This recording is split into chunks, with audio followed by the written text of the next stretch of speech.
Et bonjour à toi, sois le bienvenu dans cette nouvelle vidéo de cours sur Blender 3D avec la fabrique d'univers. Et cette fois, on s'intéresse au fonctionnement des modifieurs. Alors, c'est le moment de caresser l'algorithme dans le sens du poil en mettant le petit pouce en l'air et l'abonnement, active la petite cloche, et c'est parti! Pour le moment, je vais poser un modifieur et on va voir la structure générale de ces petites bêtes. Je vais aller chercher un Generate et on va prendre par exemple un Mirror. Ne cherchez pas à voir son effet pour le moment, ce qui va nous intéresser, c'est la structure. En premier lieu, on va avoir la barre ici en haut du modifieur qui va embarquer un certain nombre d'icônes. La première icône, c'est celle avec la petite flèche et c'est l'icône Expand. Elle va permettre de plier et déplier notre modifieur pour gagner de la place. Ensuite, on va retrouver l'icône Type. Donc elle nous indique très rapidement le type de modifieur dont il s'agit. Ici on reconnaît l'icône classique du mirror et de la symétrie, le petit papillon avec la ligne symétrique au milieu. Ensuite on va retrouver un container de titre. On peut modifier le titre d'un modifieur pour y mettre ce que l'on souhaite. Il est important de noter que deux modifieurs ne peuvent pas avoir exactement le même nom dans la pile. Par exemple ici si j'ajoutais un deuxième modifieur mirror, le deuxième porterait un 001 derrière.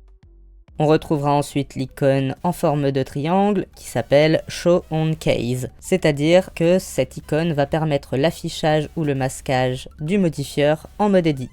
Pour que ce soit plus visuel, je vais prendre un autre modifieur, on va aller chercher un subdivision surface. Et là, comme vous voyez, mon cube est devenu une boule. Si je passe en mode edit avec le raccourci tabulation ou bien en haut ici à gauche, je vois que mon modifieur s'applique, mais je vois également un fantôme du cube de base. Si j'active la case Show on Case, voilà, on a l'impression que le modifieur est bien appliqué et qu'on le voit bien en mode edit.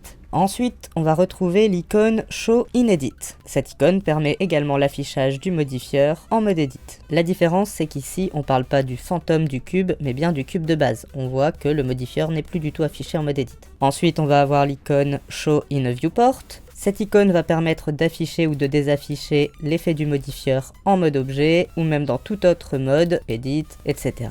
pour le travail uniquement. C'est-à-dire que pour l'instant, l'effet du modifieur sera toujours au rendu si je fais un F12. Voilà, mon cube est bien cubique, mais au rendu, il est bien rond. Ensuite, on va retrouver l'icône Show in Render. Donc, cette fois, c'est pour l'afficher en rendu. Vous voyez, là, je l'ai bien en fenêtre de travail, mais si j'effectue un rendu, je ne l'ai pas.